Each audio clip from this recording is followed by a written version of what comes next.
உலகெங்கு வாழும் இனிய சகோதர சகோதரர் அனைவருக்கும் அன்பான வணக்கங்கள். உங்கள் ஆண்டாள் வாஸ்து ஆலோசகர் மலர் பாஸ்கர் சென்னையிலேருந்து. சென்னை அருகாமையில் ப்ராஜெக்ட் பண்ணுறோம். இது இடம் எங்கே இருக்குதுன்னு கேட்டிங்கன்னா, பெருங்குளத்தூருக்கு பேக் சைடு அப்படியே வந்து நெடுங்குன்றன்னு ஊர் இருக்குது. அந்த ஏரியாவில் தான். இந்த ஏரியாவில் என்ன சிறப்பு, ஏன் இந்த இடத்த செலக்ட் பண்ணி வாங்கி கட்டுறாங்க அப்படின்னா, இந்த மனையை நம்ம தான் தேர்வு செஞ்சு கொடுத்தோம்.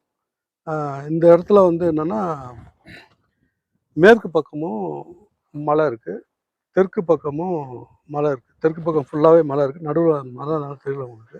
இப்போ மேற்குலேயும் தெற்குலேயும் மலை இருக்கிறதுனால இந்த ஏரியா கொஞ்சம் நல்லாயிருக்கும் அப்படின்னு செலக்ட் பண்ணி அவங்களுக்கு மனை வாங்கி, அவங்களுக்கு இங்கே வடக்கு பார்த்த மனை தான் பார்க்க வந்தோம். அது கிடைக்கல, அவங்களோட பட்ஜெட்டுக்கு அது பெருசாக இருந்ததுனால அவங்க சரி நான் தெற்கு பக்கமே வாங்கிக்கிறேன், இடம் சின்னதாக இருக்குது, எங்கள் பட்ஜெட் வாங்க முடியும்னு சொன்னதுனால தெற்கு பக்கம் இடம் செலக்ட் பண்ணி கொடுத்தோம். இதில் வந்து 2 இருக்குது, தெருக்குத்தும் இருக்குது, தெருப்பார்வையும் இருக்குது. அப்போ தெருக்குத்தோட மனையை பாசிட்டிவான இந்த தெருக்குத்து இருந்துச்சு, அதை வாங்காமல் பக்கத்து தெருப்பார்வையும் அதே வேலை தான் செய்யும், அதை நீங்கள் வாங்கிக்கோங்க அப்படின்னு சொல்லி இந்த மனையை செலக்ட் பண்ணி கொடுத்துருவோம். தெருக்குத்துக்கும் தெருப்பார்வையும் தனியாக ஒரு வீடியோவை நான் போடுறேன், அந்த பேசிக்கோட எடுத்து அந்த வீடியோ உங்களுக்கு பதிவு போடுறேன். அப்போ தான் உங்களுக்கு க்ளீனாக தெரியும் தெருக்குத்துனா என்ன, தெருப்பார்வைனா என்ன, தெருக்குத்தை எப்படி கவனித்து வாங்கணும், தெருப்பார்வை எப்படி வாங்கணும், எல்லாமே டெக்னிக்கல் விஷயங்கள் நிறையா இருக்குது. அது ஒரு தனி பதிவாக போடுறேன், அது உங்களுக்கு இன்னும் தெளிவாக இருக்கும். இப்போ தெற்கு பார்த்த மனையில் தெருப்பார்வை, பாசிட்டிவான தெருப்பார்வை மனையில் இந்த வீடு ஆரம்பிச்சிருக்கோம். இப்போ மனை பூஜையிலேருந்து பேஸ்மெண்ட் வரைக்கும் வந்து வேலை கம்ப்ளீட் ஆகிருக்கு. இதை ஒரே வீடியோவாக உங்களுக்கு போடுறேன். அப்பப்போ அது கிளிப்பிங் இருக்கும், அந்தந்த ஸ்டேஜில் என்னென்ன இருக்குமோ அதை அப்படியே பார்த்துங்க. ஒரே வீடியோ போட்டால் உங்களுக்கு பயனுள்ளதாக இருக்குமே அப்படின்றதுக்காக தான் ஒரே வீடியோவாக போடுறேன். இதில் நிச்சயமாக ஏதோ ஒரு விஷயம் உங்களுக்கு உபயோகமாக இருக்கும். வீடியோவை பாருங்கள் நீங்கள்.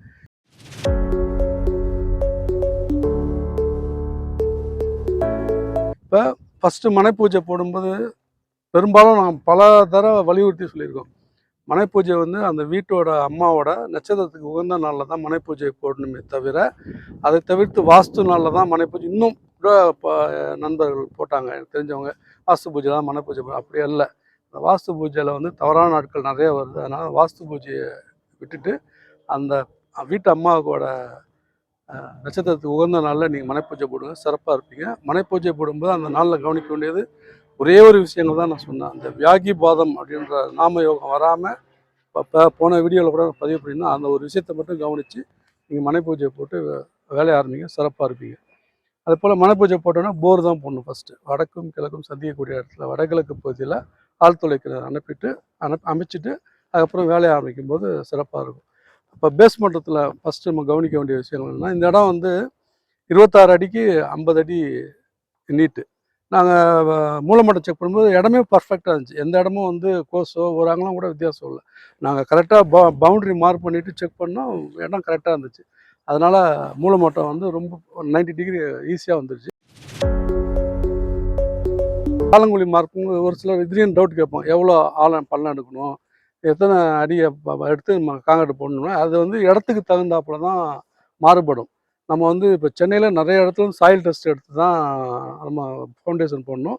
இந்த ஏரியாவில் சாயில் டெஸ்ட்டு வருது, ஏன்னா இங்கே பாறை இருக்குது, நம்ம ஏற்கனவே பக்கத்தில் வேலை செஞ்சதுனால அங்கே ஜேசிபியே பள்ளம் எடுக்க முடியல. ஒரு 5 அடிக்கு மேலே வரைக்கும் லூஸு. அதுக்கப்புறம் வந்து இதுலேயே கண்டுபிடிக்கலாம், ஜேசிபி பள்ளம் எடுக்கும்போது ஜேசிபியால் வார முடியாது, ட்ரன்னு கோடு போட்டு சவுண்டு இருக்கும், அந்த சவுண்டு வழியே கண்டுபிடிச்சலாம் பாறை இருக்குன்னு. ஸோ பாறை இருக்கிற வரைக்கும் நம்ம பேஸ்மெண்ட்டை போடுறது சிறப்பு. அது இத்தனை அடி இல்லைன்னா ஆவரேஜாக 6 அடின்றது வந்து சரியான அணுகுமுறையாக இருக்கும் நமக்கு.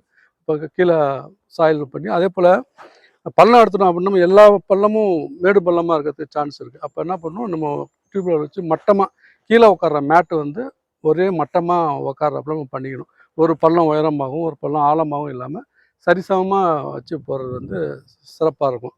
எல்லாம் ஒரே இடத்துல வந்து ஒரே மாதிரி லோடு இறங்கிறதுக்கான சான்சஸ் அதில் இருக்குது. அப்போ கீழே வந்து நிறைய பேர் அந்த மேட்டு கட்டிட்டு செங்கலை வச்சுட்டு தான் கீழே அடியில் வந்து ஜல்லி போடும்போது செங்கல் வச்சுட்டு ஜல்லி போடுறாங்க. அது போல் பண்ணாதீங்க. ஏன்னா செங்கல் ஒரு மண் தன்மை உள்ள மெட்டீரியல், காங்கிரீட் வந்து வேறு மெட்டீரியல். அது ரெண்டும் ஒன்றா சேரும்போது ஃப்யூச்சரில் வந்து அதனால அந்த மண்ணுனால இந்த காங்கிரீட் கம்பி வந்து துருப்பிடிக்கிறதுக்கான வாய்ப்பு நிறையா இருக்குது. அதனால் நீங்கள் போட்டிங்கன்னா M20 கிரேடு உள்ள கவர் பிளாக் வச்சு நீங்கள் போட்டிங்கன்னா தான் கீழே அந்த ரஸ்ட்டுன்றது வந்து படியாமல் இருக்கும் அந்த கம்பியில்.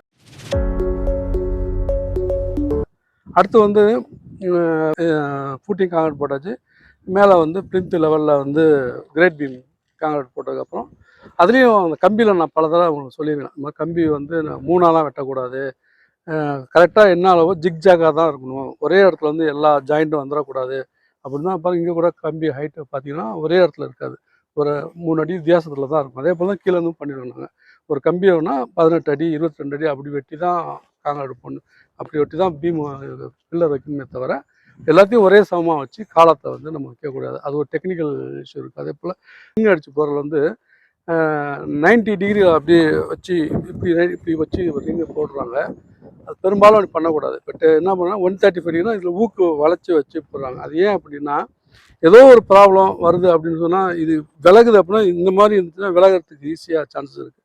அதே இப்படி வளைச்சி உள்ளே போயிடுச்சுன்னா இது காங்கிரீட் உள்ளே போயிடும், இந்த கம்பி வந்து வெளியில் வராது உங்களுக்கு. அதனால தான் அந்த 135 டிகிரி வச்சு ரிங் அடித்து போடணும்னு சொல்கிறாங்க. அது ரெடிமேடாக இருக்கிறது வந்து அப்படி கிடைக்காது. எல்லோரும் வந்து ரெடிமேடாக ரிங் வாங்கி வேலை ஈஸியாக முடியும்னு அப்படி போட்டு போயிடுறாங்க. அப்படி பண்ணாமல் அதில் கொஞ்சம் சிரமம் பார்க்காம ஒரு சிரஸ் எடுத்து கம்பியை தனியாக வாங்கி நம்ம என்ன அளவோ அது வெட்டி அதை ரிங்கு அடித்து நம்ம போடும்போது அந்த காலம்ன்ற இது சரியாக இருக்கும். இந்த இடத்துல வந்து கூராடினதுக்கு அப்புறம் மண் ஊற்றி கூராடினதுக்கப்புறம் நல்லா டைட் ஆகிட்டா நம்ம செக் பண்ணதுக்கு அப்புறம் தான் வந்து பெஸ்ட் கண்ட்ரோல் கரையா மருந்து. நீங்கள் ஏன் கரையா மருந்து போட சொல்கிறோன்னா, இந்த ஏற்கனவே நம்ம இங்கே இருக்கிற மண் வந்து நமக்கு தெரியும், பள்ளம் எடுக்கும் போதே கரையான் இருக்கா அப்படின்னு தெரிஞ்சிடும். நம்ம இது வெளியிலேருந்து வாங்கி வந்து கொட்டுறோம், அதில் எதுவும் கரையானோட வந்து பூச்சி இருக்கலாம்.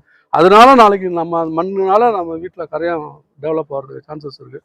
அதனால தான் வந்து பேஸ்மெண்ட்லேயே வந்து கரையா மருந்து தெளித்து அதை லிக்விட் தனியாக விற்கிது. அதை வந்து பேரலில் 200 ஒரு லிட்டரு வந்து 50 லிட்டருக்கு கரைக்கலான்றாங்க, தண்ணி ஊற்றிடலான்றாங்க.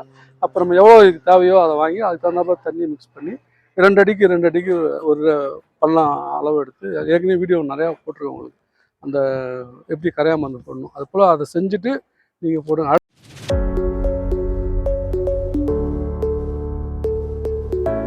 அடுத்து இதில் பல முறையும் வலியுறுத்தி சொன்ன விஷயங்கள் என்னென்னா, மேலே போகிற பிசிசியை வந்து இப்பயும் நான் சென்று பார்த்த இடத்துல அப்படியே பச்சையாக ஜல்லியை போடுறாங்க, மேலே கலவையை கொட்டி ஹேமர் தின்ஸு போடுறாங்க வழியே.